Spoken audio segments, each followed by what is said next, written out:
The Nasca Lines were as amazing as I had hoped. I had been planning to visit the Nasca Lines at some point, but when my new friends said they were taking a road trip to see them, I jumped at the chance to join them.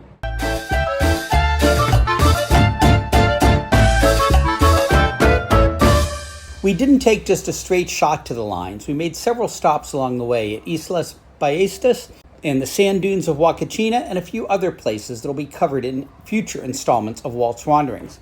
But this episode will focus on the large and mysterious lines in the desert of Peru. Like Machu Picchu, which was not rediscovered by most of the world until 1911, and Huacapucana, the pyramids in downtown Lima that were not rediscovered until 1981, the lines near the town of Nasca were not rediscovered by the world until the middle of the 20th century.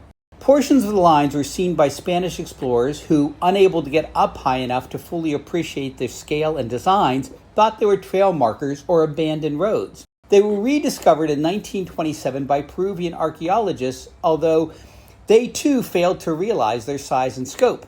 It was not until the early 1940s when two scientists in the United States started looking into these figures that the lines began to really get noticed.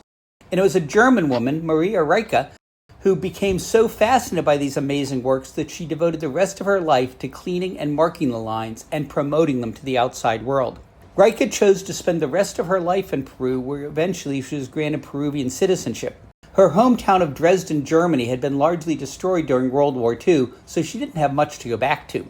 The DM Hotel where we stayed in Nasca had a permanent exhibit about Maria Reiche.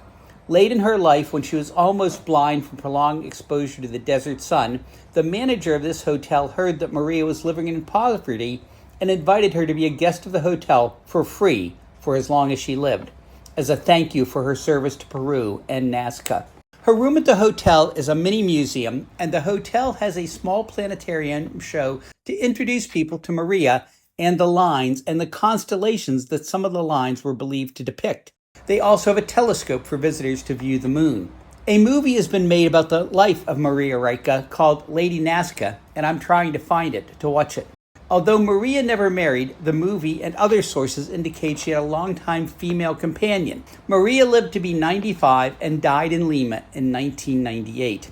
Maria is depicted all over the town of Nasca, and the lines are everywhere at the airport, in other parts of Peru, and even in one of the logos for the country. At first, the lines and figures were thought to comprise a few major shapes and some straight lines and some geometric figures. But with the help of better technology, the lines are now known to span over 1,000 square kilometers, making up over 10,000 lines, forming over 300 figures. It's assumed that as time goes on, more shapes and other lines will be found. The lines were made over the course of about 1,000 years between 500 BCE and 500 CE by many generations of the people who lived in these regions. The lines must have had some great significance for so many people to have labored so hard in the desert for so long. There were people who theorized that these amazing works could not have been done by ordinary humans, but scientists were able to recreate the lines using rather simple techniques. A string could be stretched to define a straight line, no matter how long, and the art itself was done by removing the top layer of darker rocks to reveal the lighter stones underneath. Those dark rocks were then placed along the edges of the figure to give starker definition. Some of the lines are 30 meters wide and as long as 9 kilometers. These scientists were able to refute some people who said the lines had to be the work of aliens or ancient astronauts, but it's easy to understand how some people assumed they were, given that some definitely looked like dirt runways, which would not have served any purpose for people 2,000 years ago who didn't have airplanes. And certainly the one figure called the astronaut does look like someone who is dressed for space travel. There are many other theories as to what the lines were and what they meant. Maria Reiche and others thought that some of the lines pointed to the position of sun on the solstices or depicted constellations visible in the night sky in Peru, but no one knows for sure. Most scientists now say that the few lines that did align with astronomical positions were coincidence, not strategic planning.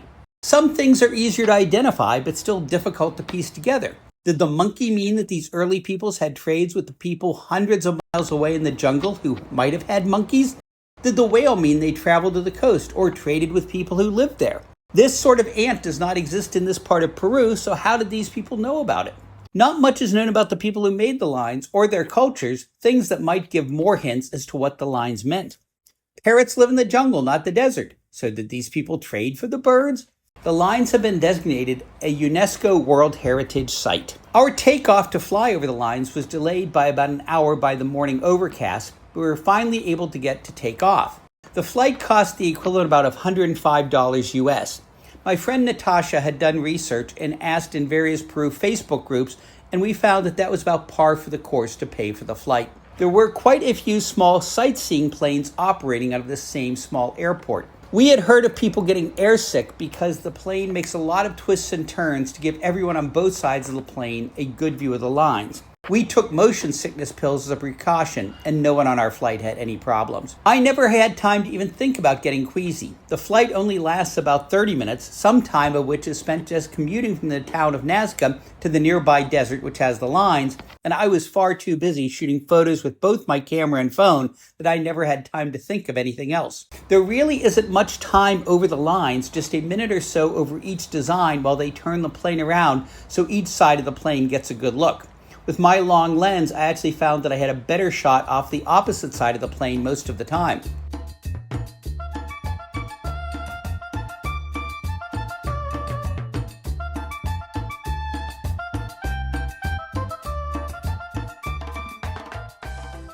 Surprisingly, the Pan American Highway cuts right through the Nasca Valley. It was built before they knew the lines existed. Along the highway, there are two towers built before flights over these lines became common. And from these towers, it is possible to see some of the lines close to the road, but certainly a flyover, either in a plane or a flying saucer, is the best way to see the lines.